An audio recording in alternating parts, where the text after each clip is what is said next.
CNBC TV 18 Young Turks Conclave 2015.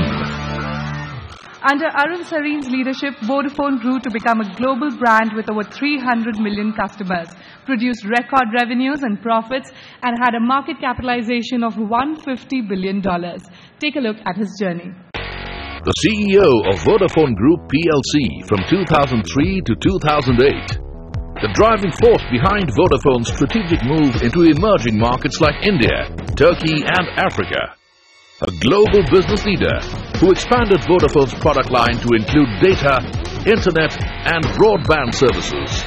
CNBC TV 18 welcomes Arun Sarin to the Young Turks Conclave 2015. I come to India once or twice a year. I'm here on a 4 or 5 day trip. I've visited 20 or so startup companies here.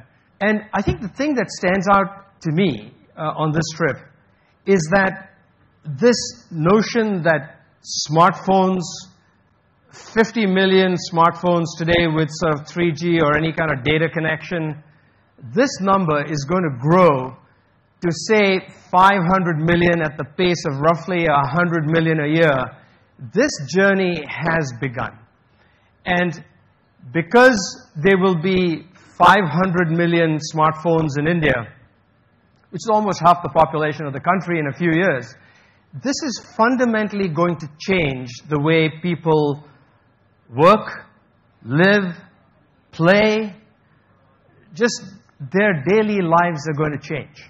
You can argue about the pace, you can argue about valuation, you can argue about a lot of things.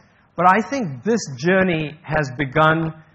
And frankly, this is not a journey that's just begun here in India. This is a journey that we've been on for a while in the United States and partially in Europe, but it is gathering steam here because you have inexpensive handsets, you've got data prices that are coming down very quickly in the coming years, you've got fabulous apps that you can use to do very interesting things that make your life, helpful and cool and all of that. If you're an entrepreneur and you're hoping and wanting to sort of change whatever it is you change, whether it's Neeraj's drink or Shaheen's fabulous story and the social work she's doing, or the entrepreneurship that Abhishek exhibited here just a few minutes ago, whatever your field is, there is a chance to kind of rewrite the rules. Because the old rules are not going to apply. You're going to have to think about new rules. And what are these rules in this kind of smartphone revolution that we are sort of embarking on? I've observed great leaders over my years in business and otherwise, and I find there are certain common traits. In my judgment, there are 3 things that you need to do simultaneously to be a great entrepreneur, great leader, whatever. One is you need to have very good strategic skills. This doesn't mean that you necessarily have to have an MBA or go to Harvard Business School or work at McKinsey or any of the above. But you have to be able to make the choices that your institution or organization is facing, being able to understand how the world around you is changing.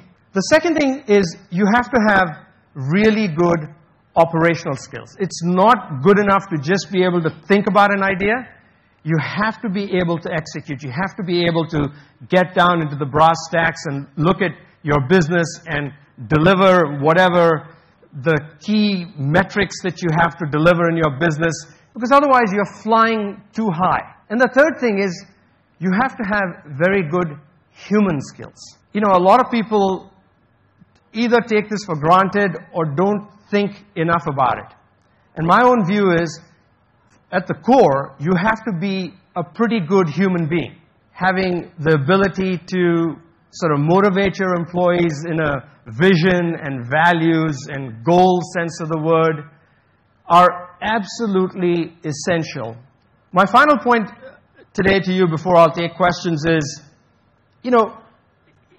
you're entrepreneurs in whatever field that you're an entrepreneur in. But think about solving the big problems of India. There's no point solving little problems or sort of on the margin, copycat or this or that. Try and solve big problems. Second, really build a fine, sustainable business. Sustainable customer franchise. Not a flash in the pan, not sort of smoke and mirrors, but sustainable customer franchise. I'm very happy to take questions. Okay, so I'm going to kick things off with the questions. Thank you very much, Mr. Sarin, for joining us here at the Young Turks Conclave. First, of course, there's an announcement because Arun Sarin has joined the board of Ola Cabs. Ola, of course, is a Young Turk as well, so congratulations on that. Thank you. Why the decision to join the Ola board? The answer is very simple. It's Bhavish. Yes. Bhavish and I have been chatting for a little while, and he was absolutely insistent that I join his board. And in some ways, the things that I said to you just a moment ago were the things that I thought Ola was doing well and was capable of doing at scale. If I knew I could press an app and within a couple of minutes there will be some form of transport, whether it's a car or an auto rickshaw or a bus or whatever it is that shows up on my screen, and I can choose how I decide to get home in a safe and consistent and affordable way. To me, that's the problem that he's solving. So that's a big problem. So is your rendezvous with India going to be investment driven, or is it only going to be you sharing your expertise and your wisdom at a board level? Are we going to see you actually putting money into Indian startups? Yes. So I think, in fact, I have put money into Ola. And I will be looking to invest more in startups in India.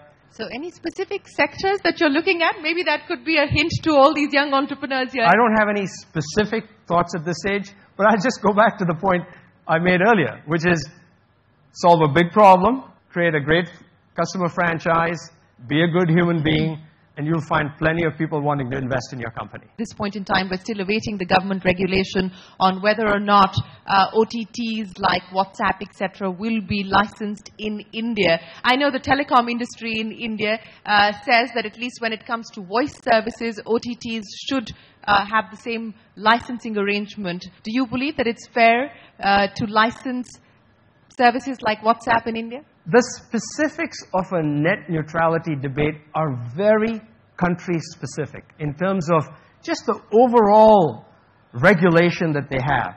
It has to be a level playing field for everybody. So I think this is really an opportunity for the government to say, look, we are where we are in the development of the net. Obviously, we all want a good open net. There's no question about that. But there are so many regulations of a voice over IP and this and that and all that. Can we just clean everything up in one stroke and say, yep, this is the kind of net we want, this is the kind of spectrum policy we want, this is the kind of company we want, and then have at it. The spectrum policy is in place. You've already had a round of auctions. You're going to have another round of auctions. The government ain't doing away with the spectrum policy, sir. So the question is, the telcos are crying foul. Should the government at this point in time levy anything on services like Skype and WhatsApp, for instance? So, to be candid with you, I'm not close enough to the puts and takes here in the Indian market. All I would say is this debate occurs in every jurisdiction. And the way this debate gets sorted is by looking at the big picture policies so that you're not favoring one versus the other, but equally you're encouraging competition. So my view is it's a very positive thing, whatever is going on. And you'll have entertainment services, you'll have all kinds of services that will be affordable in the coming years. All right, Mr. Sarin, thank you so much. Thank you very much. Request you to accept that token of appreciation from Young Turks and Titan Celestial Time.